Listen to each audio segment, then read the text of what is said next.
অক্ষয় তৃতীয়ার শুভ দিন, শুভ কর্মে আমরা বতি থাকি।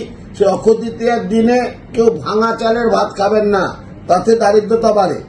অক্ষয় তৃতীয়ার দিন বিবাহিত মহিলারা মায়ের পায়ে একটা সিঁদুর দিয়ে নিজের স্মৃতিতে অবশ্যই ধারণ করবেন, তাতে ভীষণ ভালো হবে। স্বামী স্ত্রীর মধ্যে সুসম্পর্ক থাকবে।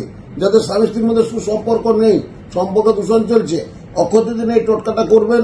এটা বিরাট একটা ব্যাপার, আমি বলে দিলাম, ভীষণ ভালো হবে।